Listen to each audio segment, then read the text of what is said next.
कहानी होती है एक राजा की, जो अपनी पूरी प्रजा की परीक्षा लेने के लिए क्या करता है, वो जो शहर का जो एक रास्ता जो होता है, जो मार्ग होता है, वो उसके बीचों बीच में एक बहुत बड़ा सा पत्थर रखवा देता है। वो इकलौता ही एक मार्ग होता है उस राज्य में जाने के लिए।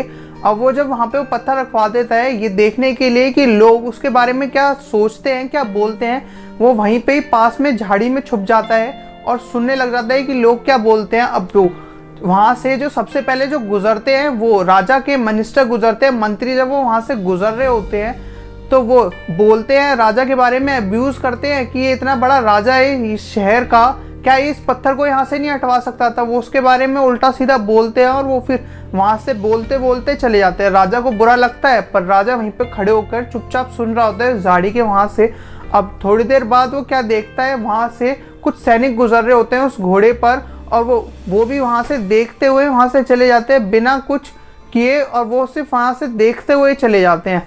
अब जो राजा जो होता है वो थोड़ा सा परेशान हो जाता है कि उसके जो राज्य के जो लोग हैं वो कैसे हैं, और वो थोड़ी देर बाद वो क्या देखता है कि उसके जो खुद के जो व्यापारी थे, जो उससे अक्सर व्यापार किया करते थे, उसके जो शहर में आया करते थे दूसरे शहर से, वो भी वहां से गुजरते हैं और वो देखकर राजा के बारे में उल्टा सीधा बोलना शुरू कर देते हैं। वो बुराइयां करते हैं राजा के बारे में कि इतना बड़ा राजा है, इसका इतना बड़ा राज्य है, क्या ये सिर्फ इस पत्थर को यहाँ से नहीं हटवा सकता था। अब वो सब ऐसा बोलते हुए वहां से चले जाते हैं और राजा वहां पे खड़ा रहकर सुनता है कि वो क्या बोल क्या रहे थे। अब वो वहीं पे सोचता है कि चलो कोई नहीं, मैं थोड़ी देर और खड़ा होकर सुनता हूँ कि और भी लोग क्या बोलते हैं मेरे बारे में, क्या सोचते हैं। और वो वहीं पे छुपा रहता है, पर कोई भी जितने भी लोग वहां से गुजरते हैं वो कोई भी उस पत्थर को वहां से हटाने की कोशिश ही नहीं करते, वो सिर्फ उसको देखकर वहां से चले जाते हैं। वो उस जो मार्ग होता है उसमें वो बहुत बड़ी बाधा दे रहा होता है, पर फिर भी लोग कोई भी कोशिश नहीं करता उस पत्थर को वहां से हटाने की। और अब फाइनली थोड़ी देर बाद वहां से एक किसान गुजरता है, उसके पास एक पोटली होती है जिसके अंदर उसके कुछ फल और सब्जी होती है, जो कि वो एक शहर से दूसरे शहर में बेचने जाया करता था।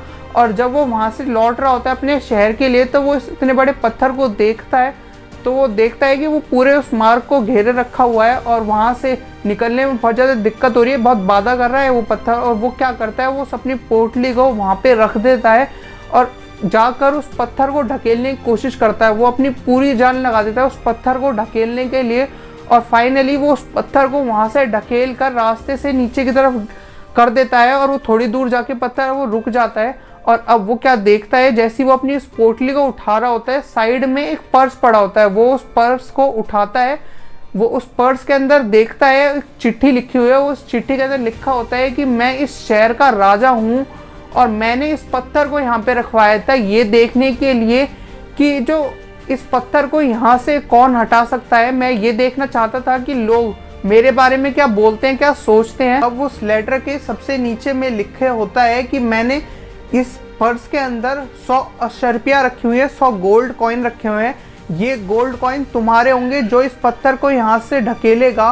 और अब वो जो किसान होता है वो देखकर बहुत ज़्यादा खुश हो जाता है। उसने ऐसा एक्सपेक्ट नहीं किया होता कि उसे उस पत्थर को वहाँ से हटाने के बदले में उसे कुछ रिवॉर्ड मिलेगा, और वो रिवॉर्ड उस राजा की तरफ से उसे गिफ्ट होगा। पर वो उस राजा उसे 100 अशर्पियाँ गिफ्ट कर देता है। हमारी ज़िंदगी में भी ऐसी होता है कि हमारी ज़िंदगी में बहुत सारी डिफ़िकल्टीज़ आती हैं और ज़्यादातर लोग उन डिफ़िकल्टीज़ को देखकर आगे बढ़ जाते हैं, उनको कोई सॉल्व भी नहीं करना चाहता। और आई टेल यू कि अगर जैसे वो किसान ने उस प्रॉब्लम को सॉल्व करा बिना ये देखे कि उसका उसमें क्या फ़ायदा जा रहा है, उसे इतना बड़ा रिवॉर्ड मिला, उसे 100 अशर्पियाँ मिली, हमारी ज़िंदगी में भी ऐसे ही होता है कि हम किसी एक प्रॉब्लम को जब हम सॉल्व करते हैं, वो प्रॉब्लम जितनी ज़्यादा बड़ी होती है हमें उस बेसिस पे हमें उतना बड़ा रिवॉर्ड मिलता है। तो ये था इस स्टोरी का मैसेज। अगर आपको ये मैसेज अच्छा लगा हो तो आप इस वीडियो को शेयर कीजिए। अगर आप चैनल पे पहली बार आए हो तो चैनल को सब्सक्राइब करके नोटिफिकेशन बेल को क्लिक कर दीजिए। मैं मिलूंगा आपको अगली वीडियो में, तब तक के लिए गो सेल्फ मेड।